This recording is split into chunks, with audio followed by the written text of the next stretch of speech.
இலங்கை ஒலிபரப்பு கூடத்தாபனம் தேசிய சேவை. விடியும் வேளை சமகால விவகாரங்களை தாங்கி ஒலிக்கும் நேரடி நிகழ்ச்சி. வணக்கம் நேர்களே, மீண்டும் மற்றொரு விடியும் வேளை நிகழ்ச்சியூடாக உங்களை சந்திப்பதில் மகிழ்ச்சி.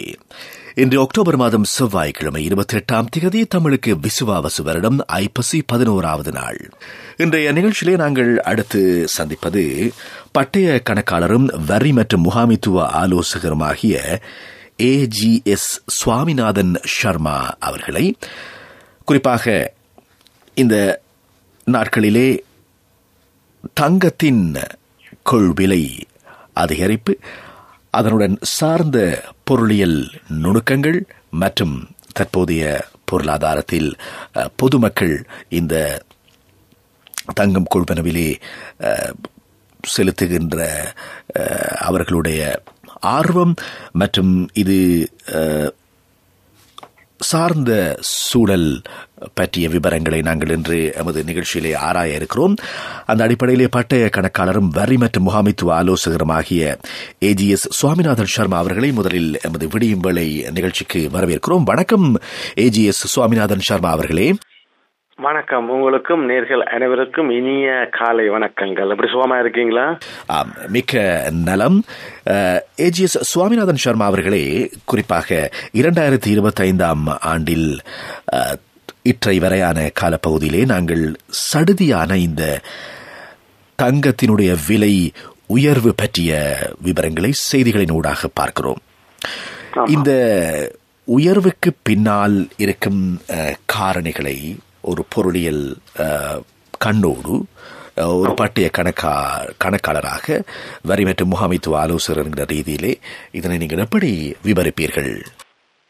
ஆமாம், நான் யாருமே எதிர்பார்க்காத ஒரு தாக்கமாகவும் ஒரு ஷொக்காகவும் தான் இந்த தங்கத்தின் விலையானது உலக வரலாற்றிலே அதிகூடிய உயர்வுக்கு சந்தித்ததை நாம் பார்த்திருப்போம். அதை நிச்சயமாக இந்த நேர்காணல் மூலமாக மக்கள் தெரிந்து கொள்ள வேண்டும் என்ற நல்ல ஒரு நோக்கம் உங்களுக்கு இருக்கின்றது. அதுக்கு முதல் வணக்கத்தை தெரிவித்துக் கொள்கிறேன், நன்றியை தெரிவித்துக் கொள்கின்றேன். இந்த தங்க அதிகரிப்புக்கு மிக முக்கிய காரணமாக நான் பார்ப்பது என்னென்றால், அந்த உலக, அதாவது அமெரிக்காவின் வட்டி விகிதங்கள் குறைவடைந்திருக்கின்றது. அது வேறுமென்ற அமெரிக்காவின் வட்டி விகிதம் தான் உலக பொருளாதாரத்தையே தீர்மானிக்கின்ற அளவில் இருக்கின்றது. ஆகவே அமெரிக்காவில் வட்டி விகிதங்கள் குறையும் பொழுது அந்த வைப்பில் டிபாசிட் செய்வர்கள் என்ன செய்வார்கள் என்றால், அந்த தங்களுடைய வட்டி வருமானம் குறைவடைவதை அவதானித்து அவர்கள் மாற்று திட்டங்கள், அதாவது வருமானத்தை தேடுகின்ற அல்லது நிகரான தங்களுடைய இழப்பை தராத வகையில் ஒரு மாற்று திட்டத்தையோ மாற்று வழியை தேடுவார்கள். அந்த வகையில் தங்கத்தை நோக்கிய தமது நிதியை செலுத்தியுள்ளார்கள். அதுதான் மிக முக்கிய காரணம். அதாவது வட்டி விகிதங்கள் குறைந்துள்ளது. அடுத்ததாக அந்த பன்னாட்டு பதட்டங்கள், அதாவது உலக நாடுகளில் நாம் பார்த்துப்போம், சைனா, அமெரிக்கா, ரஷ்யா யுத்தங்கள், இப்போ எங்க பார்த்தாலும் திரும்பினாலும் உலக பதட்டங்கள். ஒன்று நாங்களாகவே தேடிக்கொண்டுகின்றோம், மக்களாகவே, அதாவது யுத்தத்தை தேடிக்கொண்டு நாங்கள் ஒரு அந்த பதட்டத்தை உருவாக்கணும். அது மாற்றமில்லாமல் இயற்கை சீற்றங்களும் நாங்கள் பார்த்திருப்போம். நேற்று கூட ரஷ்யாவில் சுனாமி ஜப்பானில் கூட இப்ப சுனாமி பல தாக்கத்தை ஏற்படுத்தியுள்ளது.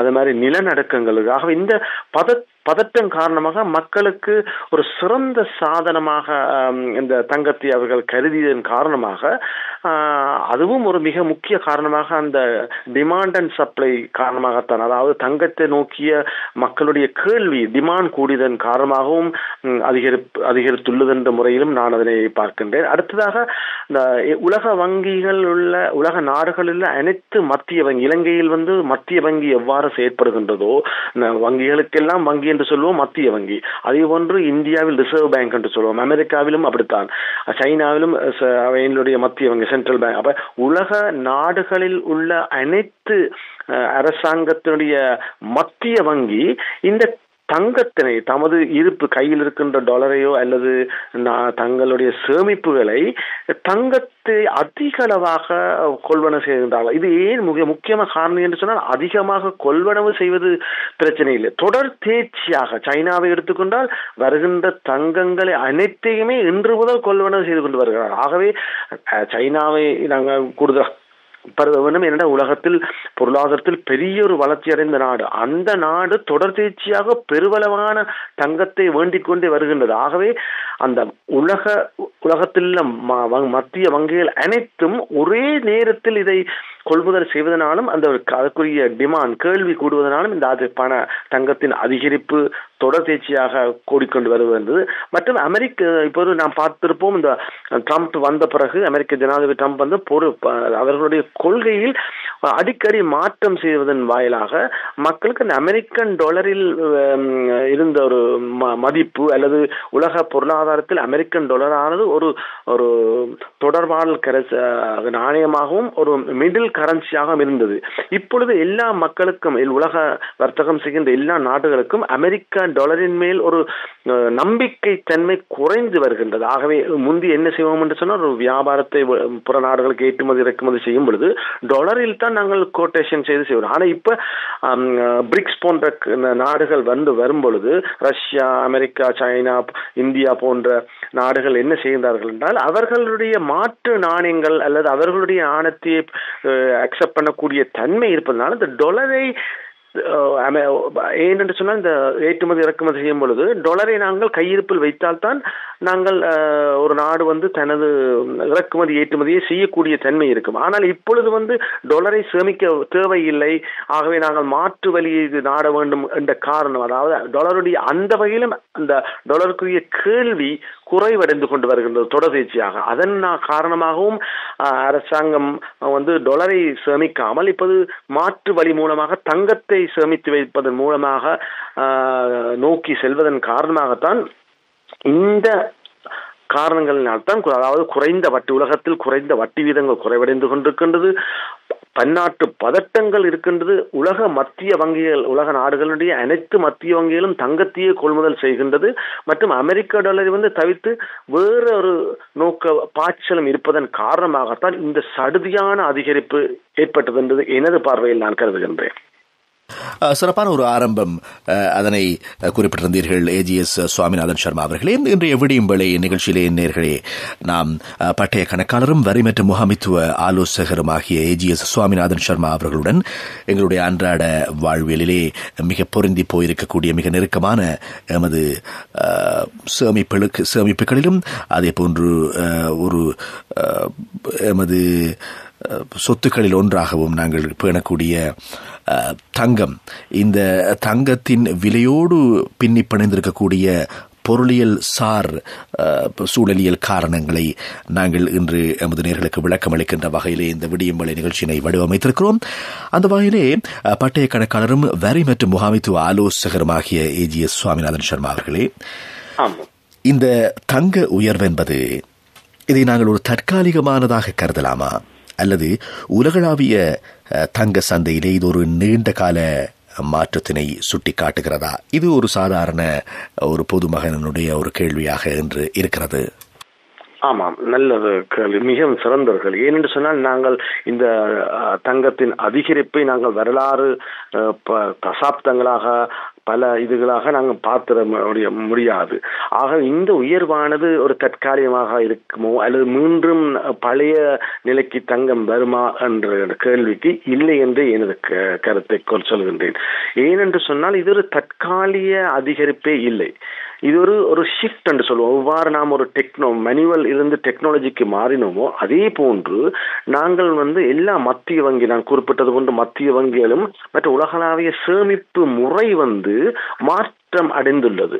அதாவது நாங்கள் அந்த காலத்தில் சொல்லியிருப்போம், மண்ணிலும் பொன்னிலும் போட்டால் நாங்கள் சிறந்து நீடித்து எமது வாழ்க்கை, எமது சந்ததி இருக்கும் என்று. அதே நோக்கமாகத்தான் இப்பொழுது உலகத்தில் சிறந்த எமது கலை கலாச்சார பண்பாடை நோக்கி சார்ந்த ஒரு மாற்றங்கள் ஏனென்று சொன்னால், தங்கத்தில் வைப்பதன் மூலமாக, பொன்னில் வைப்பதன் மூலமாக நிச்சயமாக ஒரு நாடும் ஒரு குடும்பமும் தனிநபரும் நாடும் உலக மக்கள் அனைவரும் தப்பித்துக் கொள்ளலாம் அல்லது பாரிய பொருளாதார பிரச்சனையிலிருந்து தப்பிக்கொள்ளக்கூடிய ஒரே மார்க்கமாகத்தான் இந்த தங்கம் இருக்க போகின்றது. ஆகவே இனி விருப்பமும் இருக்கோ இல்லையோ தங்கத்தில் தான் மக்கள் இதை சேமிக்க போகின்றார்கள். ஏனென்று சொன்னால், நாங்கள் பார்த்திருப்போம், அமெரிக்க டாலரில் சேமித்து வந்தார்கள், பிறகு வேறு வேறு முறையில் சேமித்து வந்தார்கள், அப்புறம் கிரிப்டோ கரன்சி என்று கூட இருந்தது. ஆனால் அதில் கூட பெரிய அளவு ஒரு மக்கள் பெருமை, அதாவது சாதாரண மக்கள் முழு மக்களும் ஒரு நம்பிக்கை இல்லை. ஆனால் தங்கத்தில் 1000 ஆண்டுக்கு மேலாக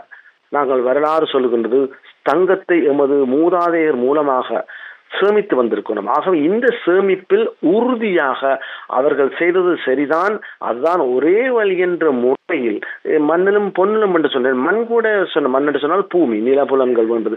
இப்பொழுது நிலப்புலன்கள் வேண்டுவதில் ஒரு மக்களுக்கு ஆர்வம் குறைந்து வருவது என்றே சொல்லுகிறேன். ஏனென்று சொன்னால் ஒன்று விலை கூடிவிட்டது.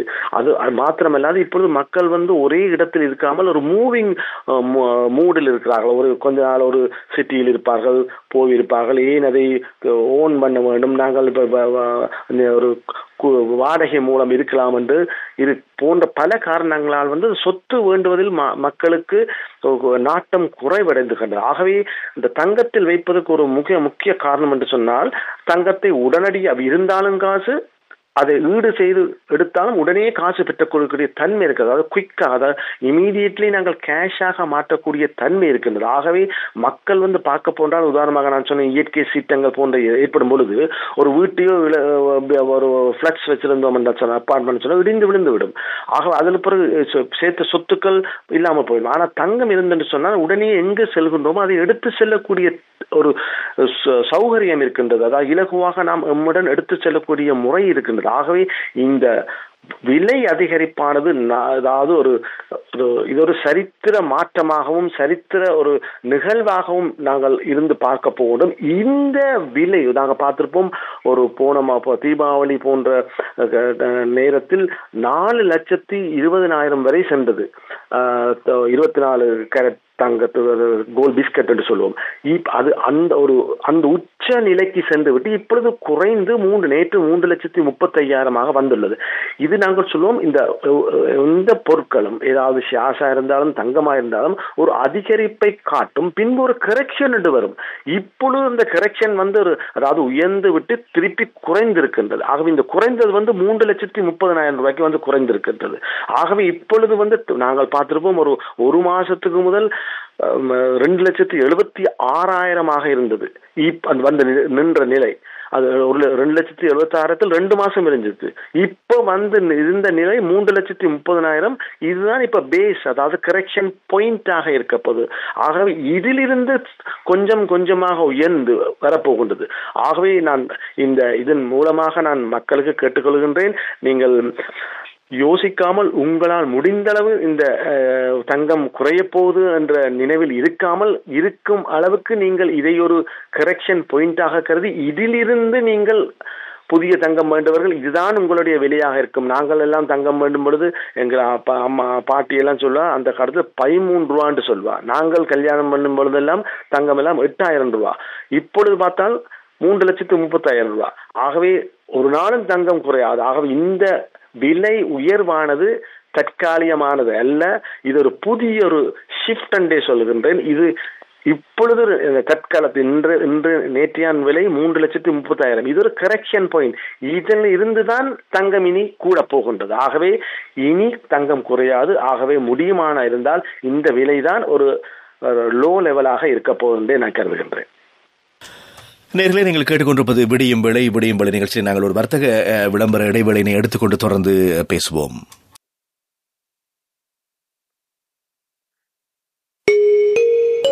உங்களுக்கு இந்த நேரத்தை அறிய தருபவர்கள் உங்கள் வாகன லீசிங் தேவைகளுக்கு LOLC ஃபைனான்ஸிடமிருந்து அல்ஃபலா பதில் நிதி சேவைகள். அதிகபட்ச விருதுகளை வென்ற பதில் நிதி சேவை வழங்குனர். அலையுங்கள் 571-55-55. நேரம் 7:29. உங்களுக்கு இந்த நேரத்தை அறிய தந்தோம். என்ன சைலண்ட்? ரொம்ப டைட்டா இருக்கேன். நிதி நிறுவனங்களுக்கு என்னோட தேவை தெரியாதால இம்போர்ட் பிசினஸ் நிறுத்திட்டேன். உங்களோட பிசினஸ் பெருசாகிறத பத்தி யோசிக்கிறீங்க இல்லையா? நினைச்சேன் அதான் என்ன திட்டம். ஆனா சாதாரண கடன்களை தவிர வேறு ஏதாவது வழி இருக்கான்னு யோசிக்கிறேன். என்னோட தேவைக்கு ஏற்ற மாதிரி நம்பிக்கையான ஒரு இடம் அதான் LOLC அல்ஃபலா முசாவாமா இறக்குமதி நிதி சேவைகள் பத்தி கேள்விப்பட்டிருக்கீங்களா? என்னோட இம்போர்ட் பிசினஸுக்கும் அவங்க தான் உதவி செஞ்சாங்க. என்னோட பிசினஸ் பெருசாக்கி சிறப்பா செஞ்சுட்டு போறேன். LOLC ஃபைனான்ஸிடமிருந்து அல்ஃபலா பதில் நிதி சேவைகள். அலையுங்கள் 571-55-55.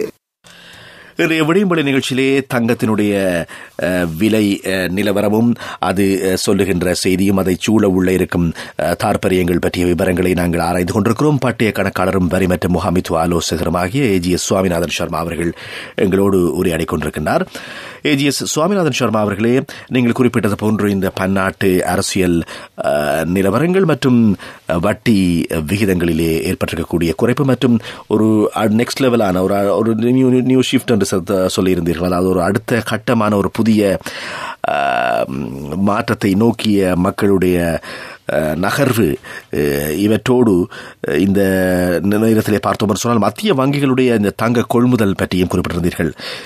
இப்படி இந்த செல்வாக்கு செலுத்தி இருக்கக்கூடிய காரணத்திலே இந்த விலை மாறுபாட்டிலே முதலீடுகள் மற்றும் டாலரைசேஷன் என்று சொல்லப்படக்கூடிய விடயங்களிலே தற்போது மிக பாரிய தாக்கத்தினை ஏற்படுத்துவதாக நீங்கள் இதனை பார்க்கிறீர்கள்? நல்ல ஒரு கேள்வி. நாங்கள் ஐடென்டிஃபை பண்ணியிருந்தோம். இது காரணம் வந்து அந்த காரணத்தில் இது முக்கியம் என்று கேட்டிருக்கிறீர்கள். நிச்சயமாக சொல்லுகின்றேன். ஏனென்றால் அது எனது பார்வையில் வந்து இந்த வட்டி விகிதங்கள் உலக, அதாவது அமெரிக்கா போன்ற வட்டி நாடுகளின் நிதி நிறுவனங்கள், ஃபண்ட் மேனேஜர்ஸ் என்று சொல்லுவோம், பெரிய பில்கேட்ஸ் போன்ற பெரிய பெரிய பணக்காரர்கள், பெரிய ஃபண்ட் மேனேஜர்ஸ் வந்து எங்கெல்லாம் வட்டி அதிகமாக இருக்கின்றதோ அங்கெல்லாம் சென்று முதலிடுவார்கள். அவ்வாறு இப்பொழுது அமெரிக்கா போன்ற நாடுகளில் பெரிய நம்பிக்கையான நாடுகளில் வட்டி விகிதம் குறையும் பொழுது அந்த வட்டி மூலம் பெறப்படுகின்ற வருமானமானது குறைவெடுப்பது. அங்கெல்லாம் இங்கே போன்று பெரிய வட்டி வராது. ஒரு 1%, 2% தான் வரும்.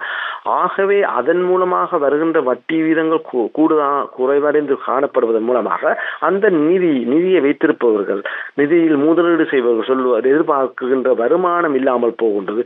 அது மாத்திரமல்ல, அந்த ஒரு நிதி மூலமாக பணவீக்கத்தை சமப்படுத்துகின்ற ஒரு வருமானம் வரவிட்டால் நெகட்டிவ் ஏர்னிங் என்று வந்து விடும். அதான் பணவீக்கத்தை விட குறையாமல் பார்த்துக்கொள்ள வேண்டும். ஆகவே வட்டி குறையும் பொழுது பணவீக்கம் கூடுவதாக அமெரிக்கா போன்ற நாடுகள் பணவீக்கம் கூடுகிறது. ஆகவே கையில் பணத்தை வைப்பதன் மூலம் அதற்கு நட்டம் ஏற்படும். அதாவது face value of the currency என்று சொல்லணும். ஆகவே அதற்கு அந்த மிக முக்கிய காரணம் வந்து வட்டி விகிதம் குறைப்புத்தான் முதல் முக்கிய காரணமாக இருக்கின்றது. அடுத்ததாக பார்க்கும் பொழுது, அதாவது நாங்கள் பார்க்கும் பொழுது தங்கம் வந்து ஒரு தங்கத்துக்கு வட்டி தங்கம் வேண்டினால் எங்களுக்கு வருமானம் பெறாது. ஏன்னா அதன் மூலம் சேமிப்பாகத்தான் இருக்க போதிலேயே வருமானம் இல்லாவிடத்தும் அதனுடைய கேபிட்டல் அப்ரிசியேஷன் இருக்குது. நான் ஏற்கனவே சொன்ன பொழுது 2,76,000 இருந்த தங்கம் ஒரு மாசத்தில் இப்பொழுது வந்து நின்றிருக்கின்றது 3,30,000.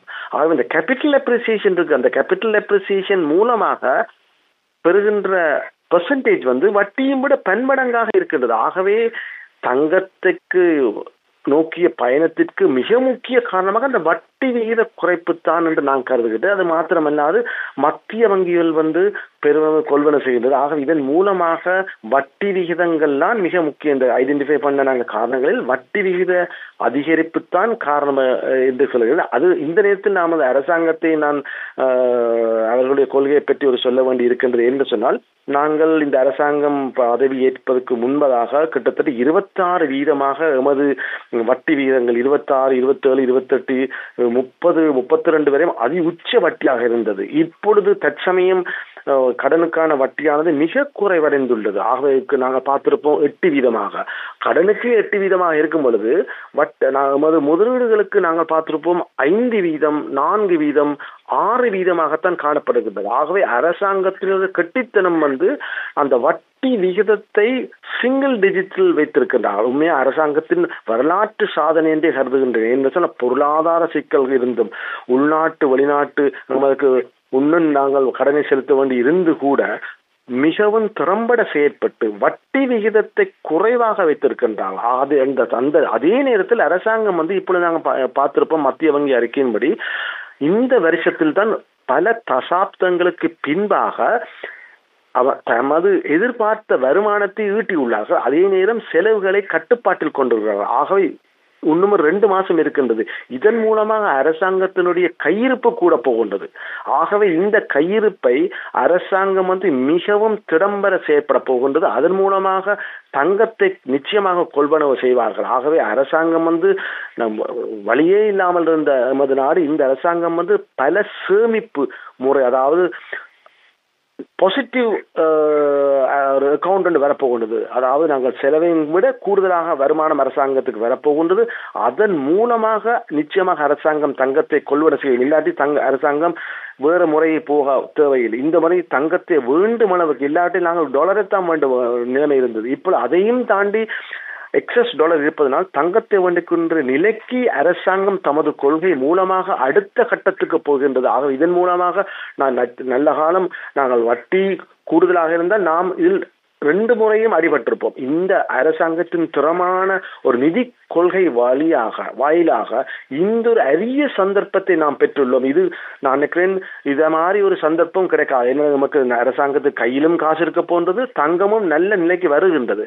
ஏனென்று சொன்னால் நிச்சயமாக இது ஒரு அரிய சந்தர்ப்பமாக கருதுகின்றேன். இந்த வகையில் அரசாங்கத்தை வாழ்த்துகின்றேன். ஏனென்று சொன்னால் இந்த நல்ல சாதக நிலையை தமக்கு சாதகமாக ஆக்கிக் கொள்கின்ற ஒரு தன்மையை அரசாங்கம் பெற்றுக் கொள்கின்றது. ஆகவே அதன் மூலமாகவும் நான் இதை சொல்ல வருகின்றேன். அந்த விவரங்களுடன் அடுத்து நாங்கள் இப்போ படிப்படியாக இந்த விவரங்களை பார்த்து வருகின்றோம். மத்திய வங்கிகள் சாதனை அளவிலே தங்கத்தினை வாங்கி வருவதாக குறிப்பிட்டிருந்தீர்கள் உலகளாவிய ரீதியில். ஏனென்றால் தங்கத்திற்கான அந்த நிலை தற்போது அந்த அளவில் பெறுமதி சேர்ந்து வருகிறது என்கின்ற விவரத்தை நீங்கள் சுட்டிக்காட்டியிருந்தீர்கள். இது உலகளாவிய ரீதியிலே இருக்கக்கூடிய முதலீட்டாளர்களுக்கு அது என்ன ஒரு செய்தியினை அளிக்கிறது என்று உங்களுடைய பார்வையில் சொல்ல முடியுமா? ஆமா, இனி நாங்கள் முதலீட்டாளர்கள் இனி நாணய சார்பில் இருந்து விலகு அப்போ நிச்சய வேண்டிய தன்மை வந்துள்ளது. என்னென்னு சொன்னால் ஒரு டாலரை நாங்கள் யாரை கேட்டாலும் எவ்வளவு டாலர் வைத்திருக்கின்றோம் அல்லது நிதி நிறுவனத்துக்கு கேட்டால் டாலரையே சேமித்து வைத்து டாலர் ஒரு மிடில் கரன்சியாகவும் ஒரு ஸ்டாண்டர்ட் கரன்சியாகவும் இருந்தது. இவ்வளவு டாலர் இருந்தால் அந்த நாடு சிறந்த நாடாக கருதியது. ஆனால் இந்த நாணயம் சார்பிலிருந்து விலகின்ற தன்மை ஏற்பட போகின்றது, ஏற்பட்டு கொண்டிருக்கின்றது, நிச்சயமாக நடக்கும். ஆகவே இனி இந்த நாடும் புற நாட்டினுடைய நாணயத்தை ஒரு ரிசர்வாக வைத்திருக்காது. அதன் மூலமாக தங்கத்தை தான் ஒரு அடித்தளமாக உருவாக்க போற. தங்கம் எவ்வளவு இருந்தால் அந்த நாடு சிறந்த நாடாக செல்வ நாடாக. இரண்டு சொன்னா தங்கம் யூனிவர்சலா அக்செப்டட், எந்த நாட்டிலும் எந்த நேரத்திலும் அக்செப்ட் பண்ணக்கூடிய ஒரே ஒரு மார்க்கமாகத்தான் இருக்க போனது தங்கம். ஆகவே இது நாணய சார்பிலிருந்து விலகுகின்ற ஒரு நோக்கிய பயணமாக இருக்க போகின்றது. அதே நேரத்தில் அதை மாறும் பொழுது இன்னொரு இடத்துக்கு போல செல்லத்தானே வேண்டும், அந்த இடம்தான் தங்கமாக இருக்கின்றது. ஆகவே இது தங்கத்தை நோக்கிய ஒரு பயணமாகத்தான் இருக்க போகின்றது. உலகம் முழுவதும் சேர்ந்துமாக தங்கத்தை நோக்கிய பயணமாக நான் கருதுகின்றேன். நேர்களே, இன்றைய விடியும் வேளை நிகழ்ச்சியிலே நாங்கள் தங்கத்தினுடைய விலை மாற்றம் இது சொல்லுகின்ற செய்தி என்ன?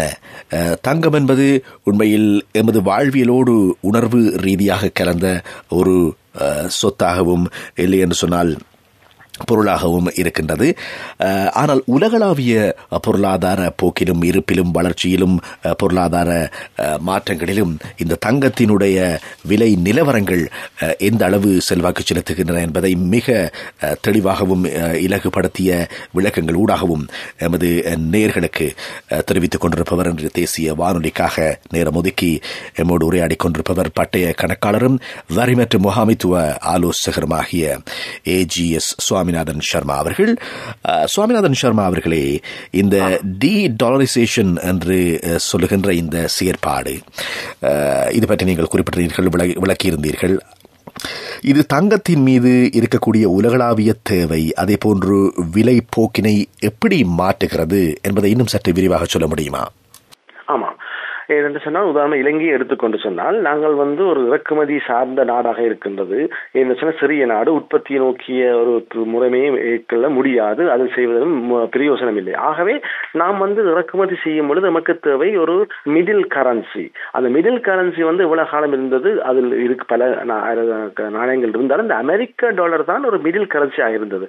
ஆகவே நாம் எப்பொழுதும் உதாரணமாக நாம் ஒரு வீட்டுக்கு இலங்கையில் நாம் இருப்போம் என்றால் இலங்கை ரூபாவில் ஒரு கை செலவுக்கு வைத்திருப்பது போன்று ஒரு நாடு ஒரு உடனடியாக ஒரு கொள்முதல் செய்யும் பொழுது, உதாரணமாக இலங்கை எடுத்தால் பெட்ரோல் இறக்குமதி செய்ய வேண்டும், மற்றும் மருந்து உற்பத்தி செய்ய வேண்டும், உணவு இந்த முக்கிய தேவைகள் இருக்கின்றன. இதற்கு நாம் உடனடியாக டாலர், அதாவது மாற்று நாணயங்கள், டாலர் மிடில் கரன்சியை கட்டாயமாக ரிசர்வில் வைத்திருக்க வேண்டும். அதான் நாங்கள் கடந்த காலத்தில் மக்களை தான் சொல்லியிருந்தார்கள், இலங்கையில் டாலரே இல்லை என்று பொருளாதார சிக்கல் வரும்போது சொன்னார்கள். இலங்கையில் டாலர் இல்லை, அதனால்தான் பாரிய பொருளாதார சீரழிவு, நமது நாடு வங்குரோத்தடைந்த நிலை என்று சொல்வது காரணம். நாங்கள் வங்குரோத்தை இதை வைத்து சொன்னார்கள் என்றால் எங்களோட கையில் டாலர் இல்லாமல் போனது. இப்பொழுது நமக்கு உண்மையாகவே நாங்கள் பட்ட துன்பங்கள் கஷ்டங்களுக்கு எல்லாம் கடவுளே கொடுத்த தீர்ப்பு போன்று இனி டாலரை வைத்து ஒரு நாட்டினுடைய நிதி நிலைமை தீர்மானிக்க போவதில்லை.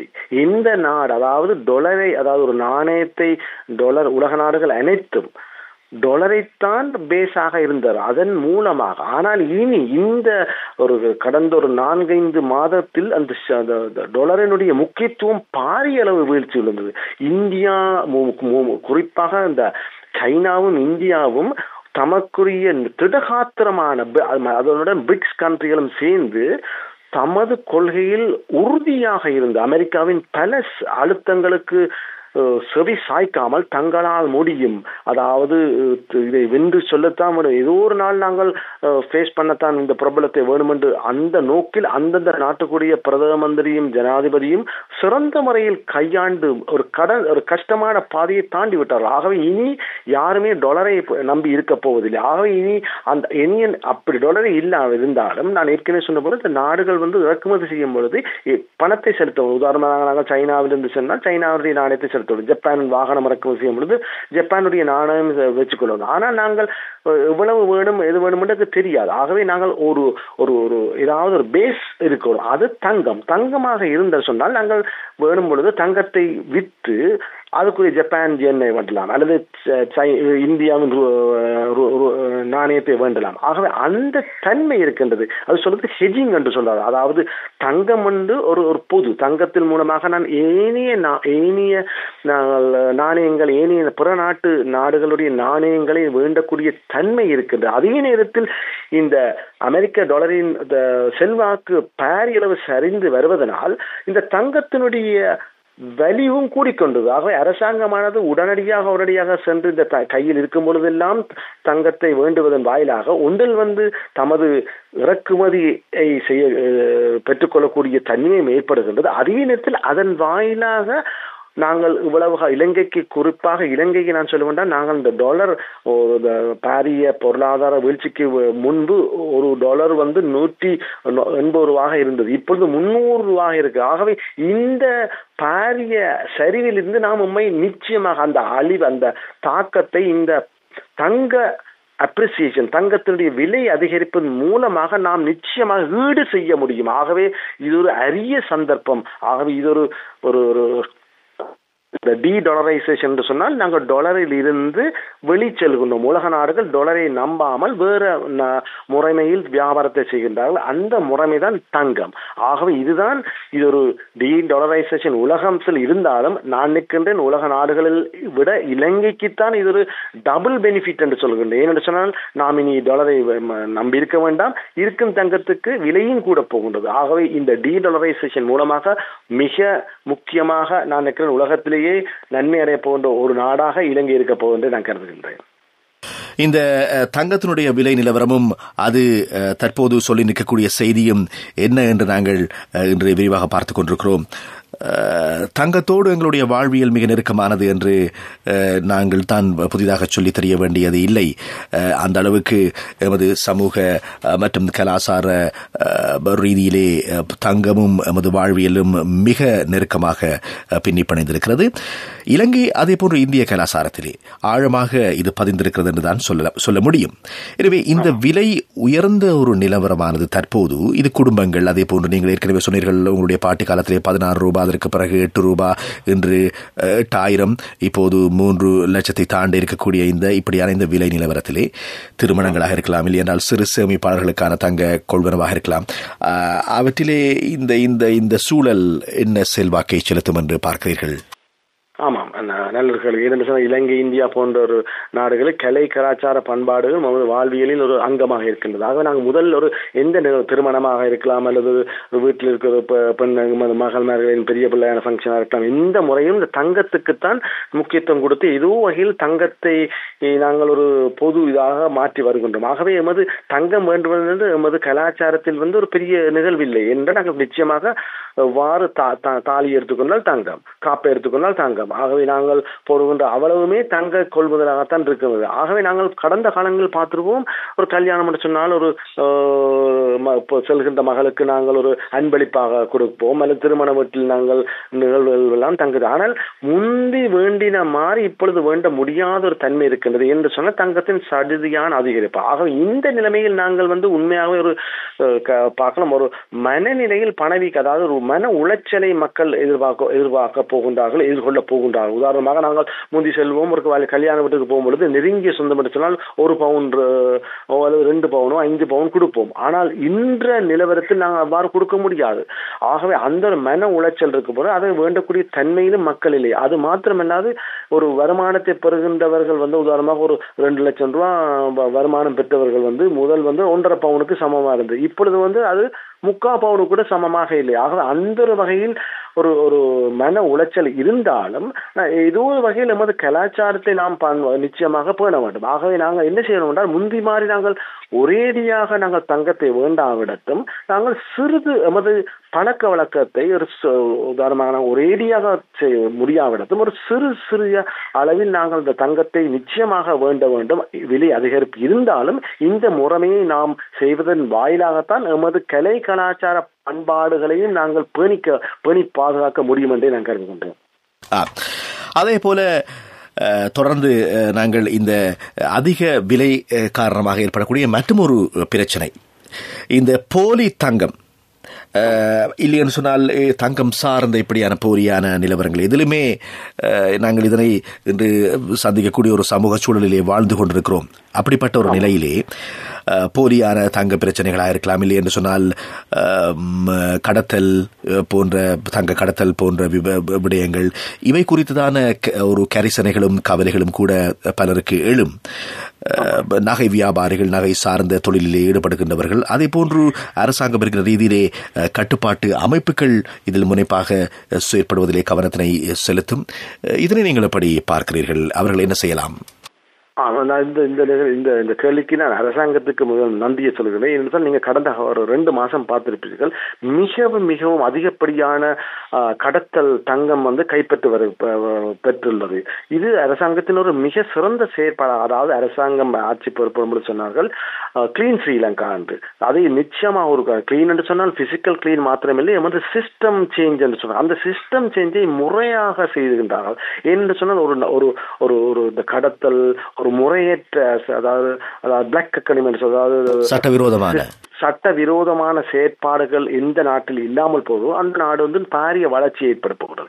ஆக அந்த வகையில் அரசாங்கம் பல கிட்டத்தட்ட நான் பார்த்துட்டு கோடிக்கணக்கான பெறுமதியான தங்கத்தை சீஸ் பண்ணி இருக்கின்றார்கள். அதாவது கடத்தல் மூலமாக வந்த பல வேலைகள், கடல் வழியாக வருகிறது, கஸ்டம்ஸ் வழியாக வந்து கடத்தப்பட்டது, உடுப்பில் குறைந்தது போன்ற முறையில் அரசாங்கம் மிகவும் துல்லியமாகவும் நுணுக்கமாகவும் செயற்பட்டு வருகின்றது. அதன் வாழ்த்து தெரிவிக்கின்றது.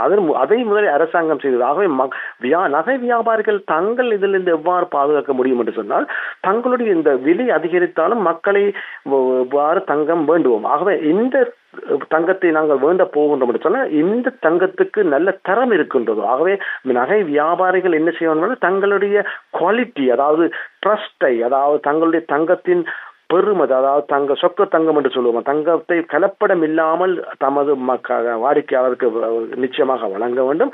அதே நேரம் நாங்கள் பார்த்திருப்போம், நகை கடையில் நாங்கள் தங்கத்தை செய்யும் பொழுது இனி நாங்கள் வேண்டுபவர்களாக இருந்தாலும் பரவாயில்லை, விற்பவர்களாக இருந்தாலும் நகை வியாபாரிகள் கேவைசி என்ற ஆவணத்தை நிச்சயமாக மெயின்டைன் பண்ண வேண்டும். கேவைசி என்றால் நோ யுவர் கஸ்டமர்.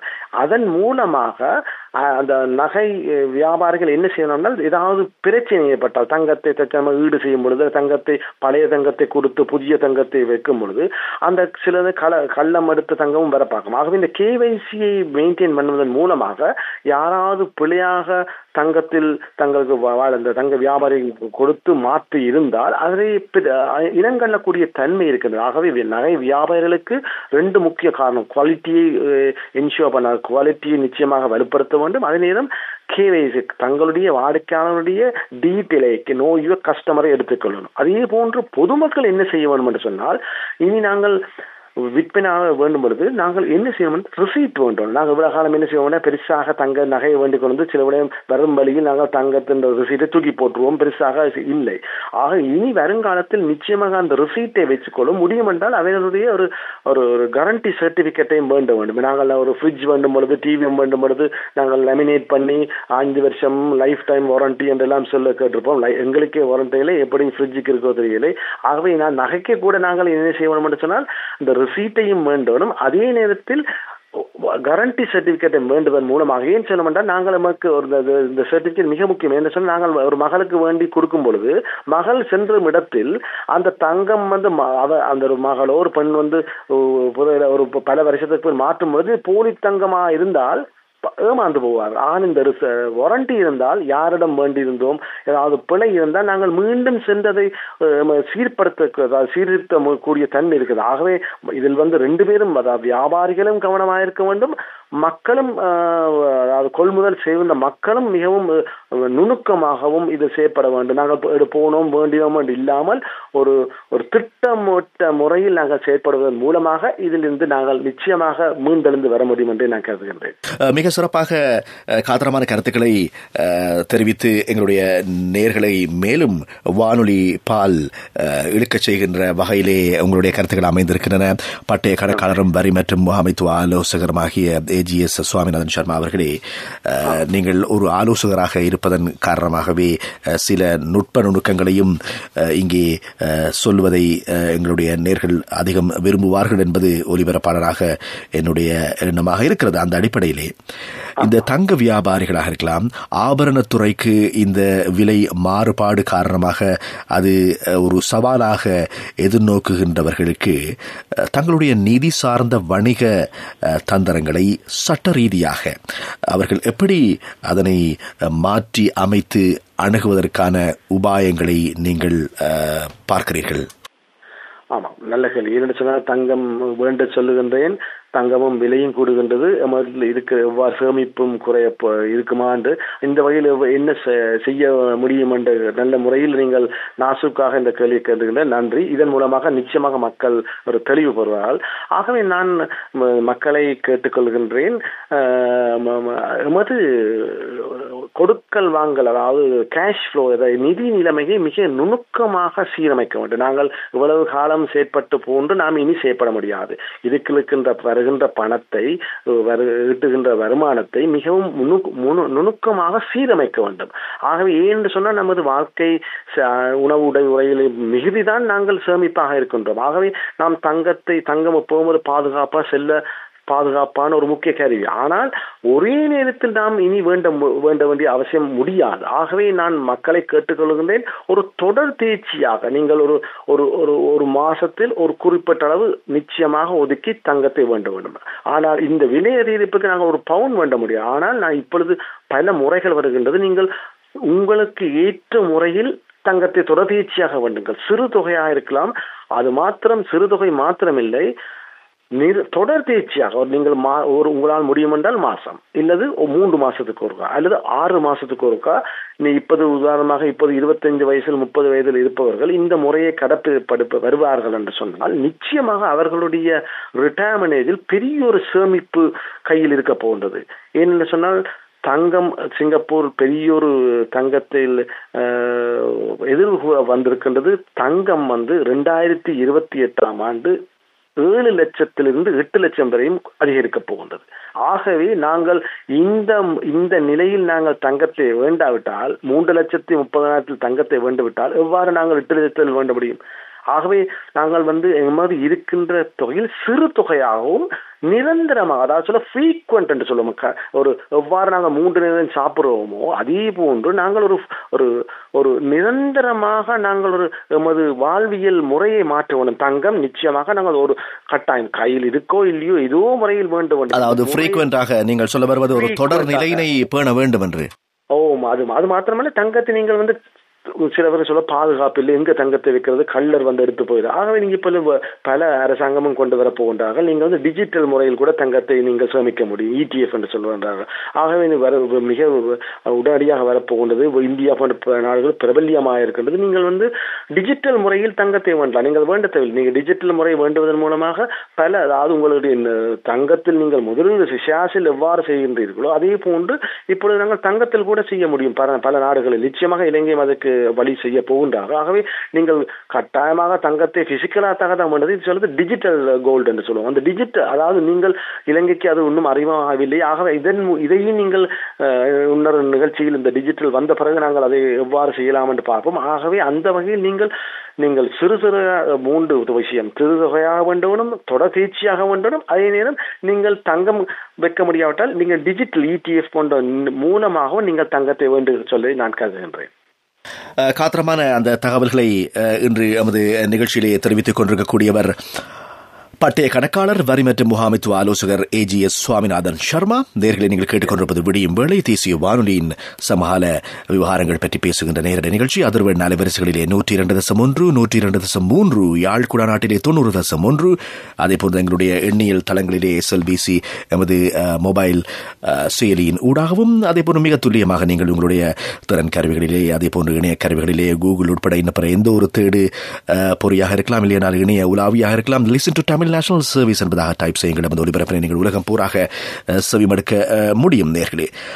அதே போல இந்த தங்க உயர்வை வைத்து இல்லாவிட்டால் தங்கத்தினுடைய விலை நிலவர மாற்றத்தோடு இலங்கையர்களாக நாங்கள் கொள்ள வேண்டிய ஒரு முக்கிய பாடம் அல்லது செய்தி என்ன என்கின்ற ஒரு விடயத்தினையும், அதே போன்று இப்போது நாங்கள் தங்கத்தை வாங்கலாமா அல்லது விலை குறையும் வரை காத்திருக்கலாமா என்று இன்னும் கூட பலர் கேட்கலாம். அதுக்கு ஆரம்பத்திலேயே நீங்கள் பதிலை சொல்லிவிட்டீர்கள். இறுதியாக இது பற்றி சுருக்கமாக ஒரு விபரத்தை தந்தால் சிறப்பாக இருக்கும். மிக தங்க வியாபாரிகளுக்கு நான் கேட்டுக்கொள்கிறேன் என்று சொன்னால், அவர்கள் தங்களுடைய பினான்சியல் டிசிப்ளினை ஒழுங்குபடுத்த வேண்டும். என்று சொன்னால் தங்கம் ஷேர்ஸ் போன்று அடிக்கடி கூடி குறைகிறது. உதாரணமாக நகைக்கடையில் போடும் பொழுது நான் ஆர்டர் எடுக்கும் பொழுது ஒரு விலையாகவும், தங்கத்தை செய்து கொடுக்கும் பொழுது இன்னொரு விலையாகவும் இருக்கின்றது. ஆகவே எப்பொழுது வேண்டவும் எப்போது விற்க வேண்டும் என்ற பைனான்சியல் டிசிப்ளினும் தேவை. அது மாத்திரமில்லாமல் இவ்வாறு விலை அதிகரிப்பு வந்து உலக தாக்கம் இருக்குது. இலங்கையில் ஏற்படுகின்ற தாக்கம் இல்லை, உலகத்தில் ஏற்படுகின்ற தாக்கம். ஆகவே அவர்கள் ஹெஜிங் டெக்னிக் வச்சிருக்கணும். ஹெஜிங் என்று சொன்னால் இவ்வாறு விலை ஏற்ற இறக்கத்தை ஈடு செய்யக்கூடிய முறையில் ஒரு திட்டம் வைத்திருக்கணும். உதாரணமாக சொன்னால் கையிருப்பு, அதாவது ஸ்டாக் என்று சொல்லுவோம். ஒரு தங்கத்தை ஒரு ஜுவல்லரி வியாபாரிகள் என்ன செய்ய வேண்டும் என்றால் ஒரு இந்த மட்டத்தில் தங்களுடைய தங்கத்தை மெயின்டைன் பண்ணிக்கொண்டே வரணும். உதாரணம் 1000% இருக்கலாம், அல்லது 10,000, அல்லது ஒரு 20 கிலோ 30 கிலோ என்ற முறையை கையில் வைத்துக் கொண்டே இருப்பதன் வாயிலாக தங்களுடைய பாரிய சரிவிலிருந்து தங்களை பாதுகாத்துக் கொள்ளலாம். அதே போன்று அவர்கள் என்ன செய்யலாம் என்று சொன்னால், வாடிக்கையாளர்களுக்கு வந்து நாங்கள் 5 பவுன் 10 பவுன் இல்லாமல் சரி, அதாவது ஒரு இப்ப யங் ஜெனரேஷன் பெரிய பெரிய எங்கட அம்மாமார்கள் பாட்டிமார்களும் பெரிய செயினை போட மாட்டார்கள். ஆகவே புது டிசைன் சிறிய வகையான ஒரு முறையை செய்யும் பொழுது கூட அவ்வாறு வியாபாரிகள் தப்பித்துக் கொள்ளலாம். அந்த வகையில் வியாபாரிகள் தங்களை பாதுகாக்க முடியும். மக்கள் என்னவோ நிச்சயமாக தங்களுடைய அதாவது எக்ஸ்பென்சஸை வந்து மிகவும் நுட்பமாக கையாளுவதன் மூலமாக செய்யலாம். மற்ற நான் மக்களை கேட்டுக்கொள்கிறேன், இப்பொழுது நீங்கள் வங்கிகளில் போய் வட்டி குறைந்திருக்கின்ற 6% 5% வைக்காமல் நீங்கள் நகைகளை நீங்கள் முதலீடு செய்வதன் வாயிலாக நீங்கள் நிச்சயமாக பல நடவீர்கள் என்று நான் கருதுகின்றேன். அது மாத்திரமல்ல, இது சிறந்த வரும். இதன் மூலமாக நீங்கள் ஏற்படுகின்ற வருமானத்துக்கு கூட வட்டி கூட செலுத்த தேவையில்லை. இதனால் சாதாரண வியாபாரம் செய்யாமல் நாங்கள் ஒரு சேமிப்பு திட்டமாக இருந்து, உதாரணமாக ஒரு 100 பவுண்ட் இருந்து அதன் மூலமாக கேபிட்டல் அப்ரிசியேஷன் இருந்தால் அதுக்கு நாங்கள் வரி கட்ட தேவையில்லை. ஆகவே உங்களுக்கு உதாரணம் ஒரு 5 கோடி ரூபாய் போட்டு 7 கோடி 8 கோடி ரூபாய் தங்கம் கூடுதலாக இருந்தால், 3 கோடி ரூபாய் அதிகரிப்பு இருந்தால் அதுக்கு அந்த வருமானத்துக்கு நாங்கள் வட்டி கூட கட்ட தேவையில்லை, வரி கூட கட்ட தேவையில்லை. ஆகவே இது ஒரு நல்ல ஒரு டாக்ஸ் பேயருக்கு ஒரு நல்ல ஒரு முறையாக இருக்கின்றது. நீங்கள் பிக்ஸ்ட் டிபாசிட் போட்டால் அதுக்கு வித்தோல்ட் இண்டெக்ஸ் வரும், அதே நேரத்தில் டாக்ஸும் கட்ட வேண்டி வரும். ஆகவே இந்த தங்கத்தை நீங்கள் முதலீடு செய்வதன் மூலமாக உங்களுக்கு கேபிட்டல் அப்ரிசியேஷன் வரப்போகின்றது. அதுக்கு நீங்கள் வரியும் கட்ட வேண்டாம் என்ற ஒரு தங்கமான தங்க செய்தியை நான் சொல்லி, இந்த தங்கம் நிச்சயமாக தங்கத்தை வேண்டுங்கள். 2028ஆம் ஆண்டு 7 லட்சமாக தங்கம் உயர போகின்றது. அந்த தாக்கத்திலிருந்து நீங்கள் எமது வருங்கால சந்ததியினர் மீண்டெழுந்து வர வேண்டும், நமது நாடும் சுபீட்சம் அடைய வேண்டும், அபிவிருத்தி அடைய வேண்டும் என்ற நோக்கில் இனி நாம் வருங்காலத்தில் தங்கத்தை தொடர்ச்சியாக வேண்டி எம்மால் முடிந்தளவு வேண்டி நமது நாட்டையும் நமது குடும்பத்தையும் வளர்ச்சியடை செய்வோம் என்று கருதுகின்றேன். அந்த தகவல்களுடன் இன்றைய பல்வேறு வினாக்களுக்கு விடை கொடுத்த வகையிலான ஒரு விழிப்புணர்வாக அந்த தகவல்களை அமைந்து தந்திருந்தீர்கள். பட்டய கணக்காளர் வரி மற்றும் முகாமைத்துவ ஆலோசகர் AGS சுவாமிநாதன் சர்மா அவர்களே, உங்களுக்கு மிக்க நன்றிகளை தெரிவித்துக் கொண்டு இன்றைய விடியும்படி நிகழ்ச்சியில் இருந்து நாங்கள் விடைபெற்று செல்கிறோம்.